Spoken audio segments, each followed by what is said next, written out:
അവനിയുടെ ജാതകം എന്താ മോനെ?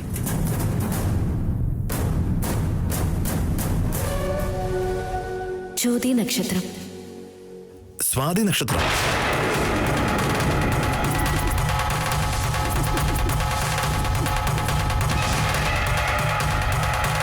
തുലാം രാശി. തുലാരാശി. വൈശാഖ മാസം. വൈശാഖ മാസം. വ്യാഴാഴ്ച ദിവസം ജനിച്ചു. വ്യാഴാഴ്ച ദിവസം ജനനം.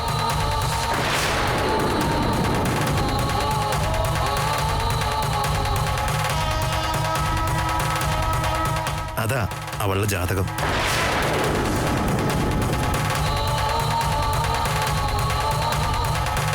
കാർത്തിക മാസം വെള്ളിയാഴ്ച ദിവസം ജനിച്ച ഒരു പെൺകുട്ടിയെ തന്നെ എന്റെ മരുമകളാക്കി തരണേ അമ്മേ. അല്ല, ഇനിയിപ്പോ ജാതകമൊക്കെ എന്തിനാ ആന്റി? നിങ്ങളുടെ മനസ്സ് മാറിയല്ലേ? നിന്നോട് ആരാ പറഞ്ഞ ഞങ്ങളുടെ മനസ്സ് മാറിയെന്ന്?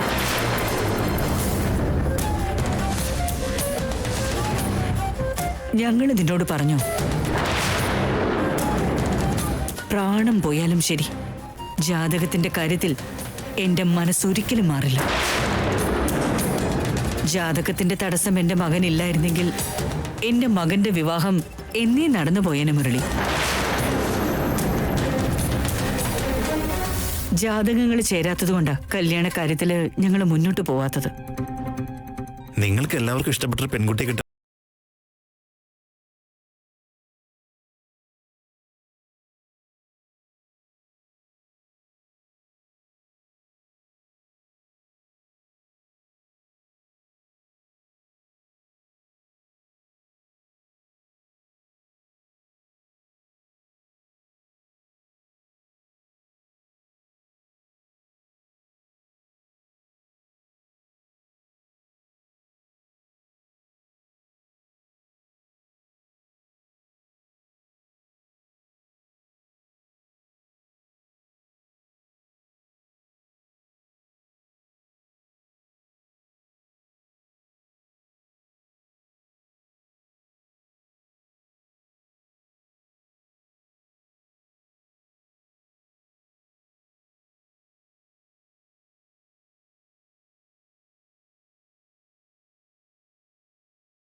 ഞങ്ങളുടെ കടമയായതുകൊണ്ടാ നിന്നോട് വന്ന് സംസാരിക്കാന്ന് വിചാരിച്ച്.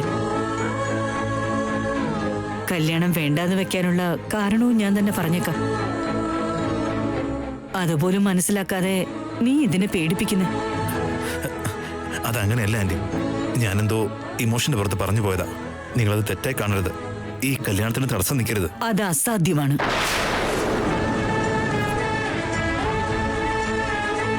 അവനീ പാവ അങ്കിൾ. അങ്ങനെ ഒരു കുട്ടിയെ നിങ്ങൾക്ക് കിട്ടില്ല. ദയവ് ചെയ്ത് മനസ്സിലാക്കൂ പ്ലീസ്. മൂത്ത മകൻ തിരക്ക് കൂട്ടിയൊരു തെറ്റ് ചെയ്തു. ഇവന്റെ കാര്യത്തിലെങ്കിലും ഇങ്ങനെ സംഭവിക്കാതിരിക്കാനാ ഞങ്ങൾ ഈ ജാഗ്രത കാണിക്കുന്നത്. എന്റെ ജാതകമുള്ള ഒരു പെൺകുട്ടിയായിട്ട് മാത്രമേ എന്റെ മകന്റെ കല്യാണം നടക്കുകയുള്ളൂ. കേട്ടല്ലോ?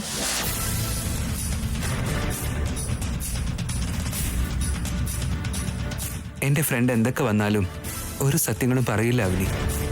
You don't worry.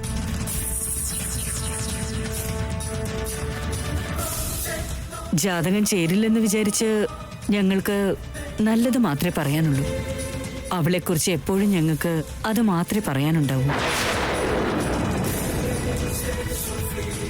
അവൾക്ക് ഞങ്ങളുടെ വീട്ടിൽ അതിഥിയായിട്ട് എത്ര ദിവസം വേണമെങ്കിലും നിൽക്കാം. അതിനാരും തന്നെ എതിർപ്പ് പറയില്ല. ഒരു പെൺകുട്ടി എന്ന നിലയിൽ അവളുടെ പെരുമാറ്റത്തിലോ സ്വഭാവത്തിലോ ഒരു കുറവും പറയാനില്ല. പക്ഷെ ഞാൻ ജീവനോടിരിക്കുമ്പോ അവനിയെ മരുമകളായിട്ട് ഒരിക്കലും സ്വീകരിക്കില്ല. താൻ വെറുതെ ടെൻഷൻ ആവണ്ട. വാ, ഇവിടെ ഇരിക്കെ. വരൂ.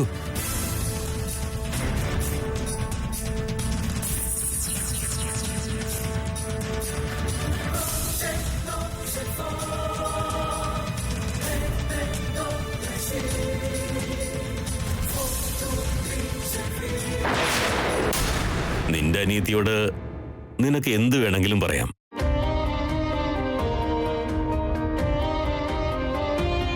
ഞങ്ങളുടെ മകനോട് പറയാനുള്ളത് ഞാനും പറയാം. അവനത് കേട്ടോളൂ.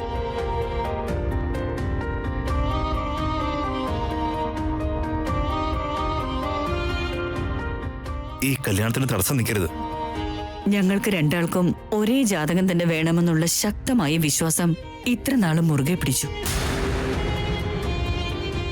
ഞങ്ങൾ എന്തോ പ്രതീക്ഷിച്ചപ്പോ മറ്റെന്തോ സംഭവിച്ചു. ദയവ് ചെയ്ത് തെറ്റായിട്ട് കാണരുത്. വേദ, വീട്ടിലേക്ക് പോ. ഞാൻ കുറച്ച് സമയം കഴിഞ്ഞിട്ട് വരാം. മുരളി, നീ ഇറങ്ങിക്കോ, ഞങ്ങൾ കുറച്ച് കഴിഞ്ഞിട്ട് വരാം.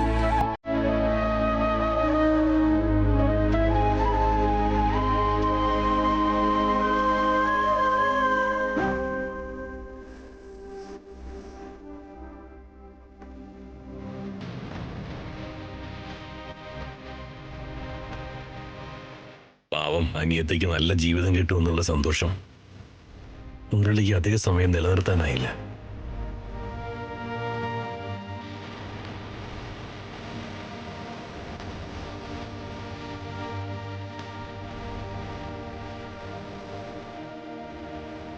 ഇനി ഞാൻ എന്താ ചെയ്യുക? ശ്രീധരന്റെ അച്ഛനെയും അമ്മയും ഞാൻ ശത്രുവായി കണ്ടിട്ട് അവരോട് യുദ്ധം ചെയ്യണോ? ഞാൻ അങ്ങനെ ചെയ്താ അതെന്റെ അനിയത്തിയുടെ ജീവിതത്തെ ബാധിക്കുമെന്ന് കരുതി ഞാൻ മിണ്ടാതിരിക്കണോ? പ്രശ്നങ്ങൾ എന്റെ കൺമുന്നിൽ നടക്കുമ്പോ കയ്യിൽ ആയുധമില്ലാതെയും പോരാടിക്കൊണ്ടിരുന്ന ഞാൻ ഇപ്പൊ വെറും ഭീരുവായി പോയോ? ഞാനെല്ലാം ഇവിടെ ഏൽപ്പിക്കുകയാണ്. എന്റെ അനിയത്തിക്ക് നീ നീതി കൊടുക്കണേ ദൈവമേ.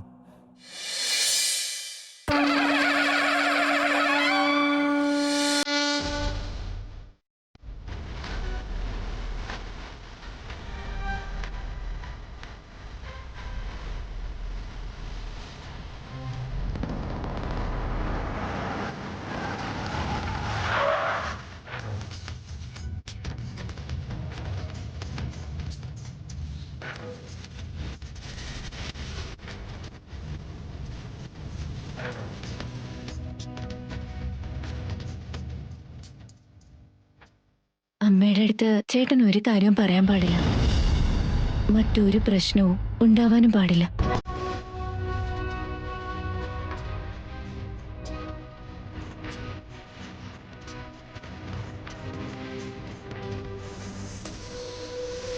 എടാ, നിന്നെ അച്ഛനും അമ്മയും പുറത്തേക്ക് കൊണ്ടുപോയ നിമിഷം മുതല് നമ്മുടെ ആവനി വരത്തെ ടെൻഷനിലാടാ. എന്തിനാ കൊണ്ടുപോയതെന്ന് എനിക്ക് മനസ്സിലാവുന്നില്ലടാ. എന്താ ഉണ്ടായത്? എന്താ ചോദിച്ചത്? അവനിയെ ഞങ്ങൾക്ക് മരുമകളായി തരുമോ എന്ന് ചോദിച്ചു. ഞാൻ യെസ് പറഞ്ഞു. ആണോടാ? എടാ, ഇത്രയും സന്തോഷമുള്ളൊരു കാര്യത്തെ നീ എന്തിനാ ഇത്ര സങ്കടത്തിൽ പറയുന്നേ? ഈ കാര്യം അവനോട് പറഞ്ഞ അവൾക്ക് വലിയ സന്തോഷാവും. അവര് വേറൊരു കാര്യം കൂടെ ചോദിച്ചടാ. എന്താടാ? അവളുടെ ജാതകത്തിന്റെ കാര്യം.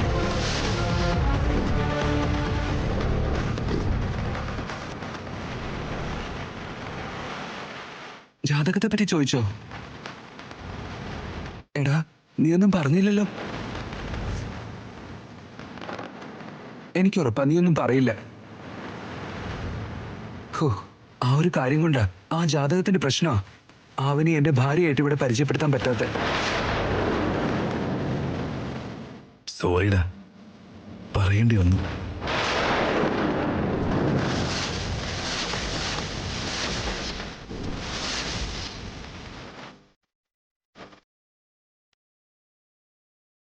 നീ പറഞ്ഞൂടാ. എടാ, എന്തിനാ നീ പറഞ്ഞേ? എടാ, ആ കാര്യം ഒരു കാരണവശാലും പറയരുതെന്ന് നിനക്കറിയില്ലേ? എന്തിനാ പറഞ്ഞത്? എന്തിനാ നീ എന്നെ ചതിച്ചത്?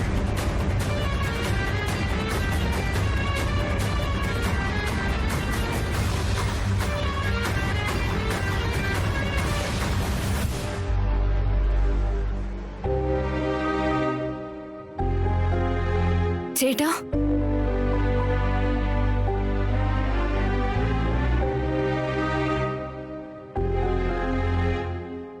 എന്തു പറ്റി ചേട്ടാ? എന്തിനാ ചേട്ടന്റെ കോളറി കയറി പിടിച്ചത്?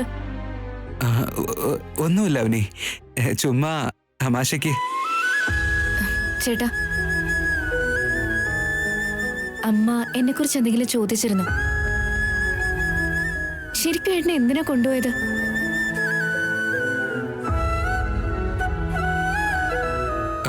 നിന്റെ ചേട്ടനെ കുടിക്കാൻ വെള്ളം വേണമെന്ന്. താൻ കുറച്ച് വെള്ളം എടുത്തിട്ട് വാ. അതല്ല ഏട്ടാ. ആദ്യം താൻ വെള്ളം എടുത്തിട്ട് വാ. കൊണ്ടുപോകാൻ മോളെ. ശരി ഏട്ടാ. എടാ, നിനക്ക് തീരെ വിവരമില്ലടാ. എനിക്ക് ആകെ ഉണ്ടായിരുന്ന പ്രതീക്ഷയൊക്കെ പോയി. എനിക്ക് ഇങ്ങനൊരു പണി തരാനാണോ നീ ചെന്നൈയിൽ നിന്നും സർപ്രൈസ് ആയിട്ട് ഇങ്ങോട്ട് വന്നത്? എടാ, നിന്റെ അനിയത്തിക്ക് വേണ്ടി എന്ത് വേണമെങ്കിലും ചെയ്യാൻ നീ പറഞ്ഞില്ലേ? അതുകൊണ്ടാണോ ഇങ്ങനെയൊക്കെ ചെയ്ത്? എന്നാലും നിനക്കെങ്ങനെ പറയാൻ തോന്നിയേ? സാധാരണയായി നമ്മുടെ ഉള്ളിൽ ഭയമുള്ളപ്പോഴാണ് സത്യങ്ങൾ പുറത്തു വരിക. ഞാനാണെങ്കിൽ സന്തോഷം കൊണ്ട് പറഞ്ഞു പോയത്. നിങ്ങൾ ജാതകത്തെക്കുറിച്ച് സംസാരിക്കുമെന്നും നിങ്ങളുടെ വീട്ടിലെ മരുമകളാണുള്ള ജാതകമൊക്കെ ഇല്ല എന്നൊക്കെ ഓർത്ത് ഞാൻ പേടിച്ചിരിക്കുകയായിരുന്നു. എന്റെ തെറ്റാണെന്ന് കരുതണോ അതോ ദൈവത്തിന്റെ തീരുമാനമാണെന്ന് പോലും എനിക്കറിയില്ല. എന്നാലും ആ സത്യം എത്ര കാലം മറച്ചു വയ്ക്കും? എന്നെങ്കിലും ഒരിക്കൽ എല്ലാവരും അറിയേണ്ടതല്ലേ? ചേട്ടാ, ഇതാ കുടിച്ചോളൂ.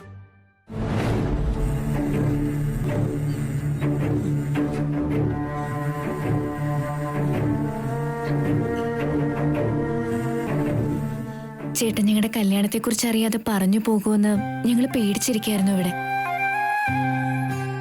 എന്താന്ന് വെച്ചാ, ഈ അടുത്ത അമ്മയ്ക്ക് എന്നോടൊരു നല്ല അഭിപ്രായമൊക്കെ തോന്നി തുടങ്ങിയത്. എന്നെ ഇവിടുത്തെ മരുമകളാക്കണമെന്ന് അവര് തുറന്നു പറയുന്നില്ലെങ്കിലും ആ കാര്യം എനിക്ക് മനസ്സിലാവുന്നുണ്ട്. നിങ്ങളോടും ആ കാര്യം തന്നെയല്ലേ അവര് സംസാരിച്ചത്? പോയി എന്റെ ബാഗ് എടുത്ത് വാ മോളെ. എന്തു പറ്റിയേട്ടാ? ഒരു ഫോൺ വന്നു മോളെ, എനിക്ക് അർജന്റായിട്ട് പോയേ പറ്റൂ. അച്ഛനും അമ്മ എന്താ പറഞ്ഞെന്ന് എന്താ ഏട്ടാ പറയാത്തെ? പറയാം മോളെ, നീ പോയി ബാഗ് എടുത്തിട്ട് വാ.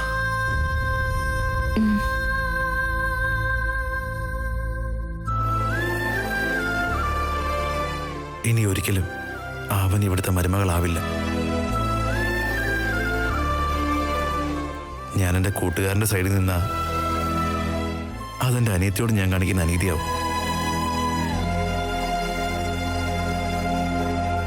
ഇനി ഞാൻ അവളുടെ സൈഡിൽ നിന്നാ നിന്നോട് ഞാൻ കാണിക്കുന്ന അനീതിയാവും. രണ്ടു പേർക്കും ഇടയിലാണ് ഞാൻ നിൽക്കുന്നത്, രാജ്യത്തിന്റെ ബോർഡറിൽ നിൽക്കുന്നത് പോലെ.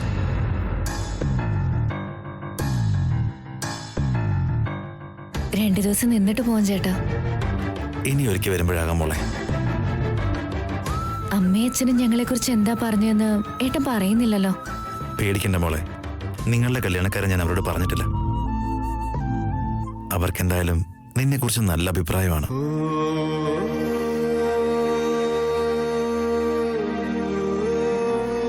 നിനക്ക് എപ്പോഴും നല്ലത് മാത്രമേ ഉണ്ടാവും മോളെ. താങ്ക്സ് ഏട്ടാ. ഇപ്പോഴാ എന്റെ മനസ്സിലെ ഭാരം കുറഞ്ഞത്.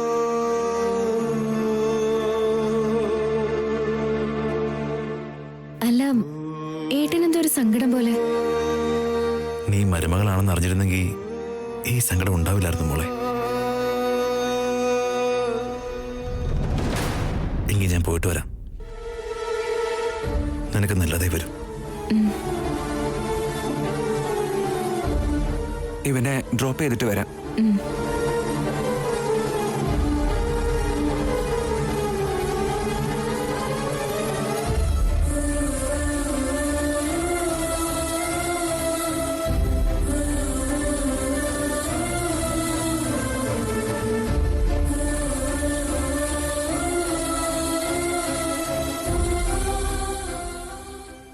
നീ ആ ബാഗിങ് താ.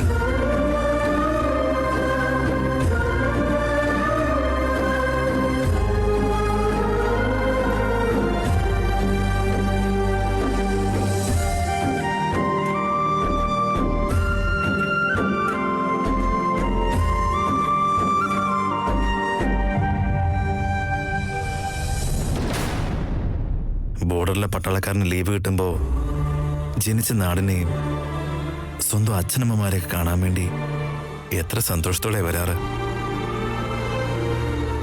എനിക്ക് പക്ഷേ കാണാൻ അവള് മാത്രമേ ഉള്ളൂ. വന്നവളെ കണ്ട് ഒരുപാട് സന്തോഷത്തോടെ തിരിച്ചു പോകാമെന്ന് കരുതി. പക്ഷെ ഇങ്ങനെ വിഷമിച്ചു പോകേണ്ടി വരുമെന്ന് കരുതിയില്ല. ജാതകം എന്നൊരു കണ്ടീഷൻ മുമ്പിലുണ്ടെന്ന് അവനെങ്ങാനും അറിഞ്ഞു കഴിഞ്ഞാൽ അവള് മരിച്ചു കളയും.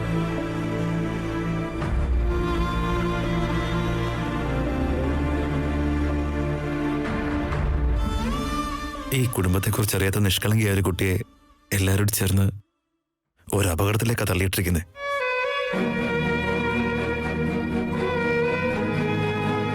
നീ ഇനി എന്താണ് ചെയ്യാൻ പോകുന്നത് എനിക്കറിയില്ല.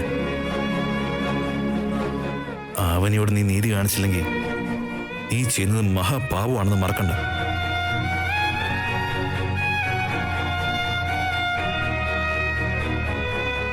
അവളെ സ്വന്തം ഭാര്യയാണെന്ന് പറയാൻ പറ്റാത്ത വല്ലാത്തൊരവസ്ഥയിലാണ് നീ ഇപ്പോ. അവൾ എത്ര കാലം ഇങ്ങനെ സഹിക്കൂടാ?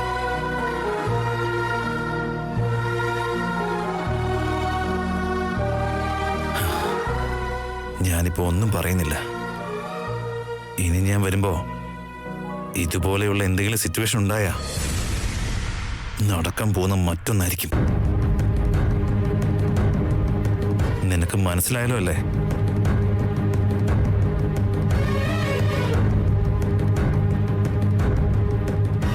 നമ്മൾ എന്നേക്ക് ശത്രുക്കളായി മാറണോ അതോ ഇതുപോലെ എന്നും പോണോന്ന് നീ തന്നെ തീരുമാനിക്കേ.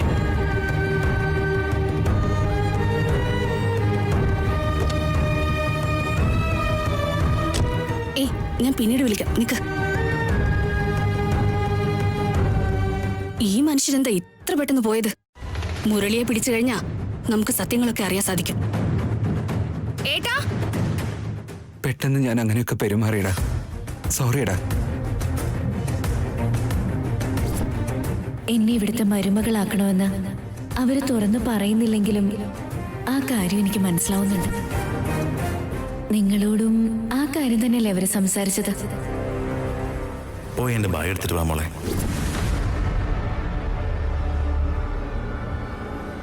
ചേട്ടൻ വന്നപ്പോ തന്നെ എന്തിനായിരിക്കും പോയത്? ഞാൻ ചോദിച്ച ചോദ്യം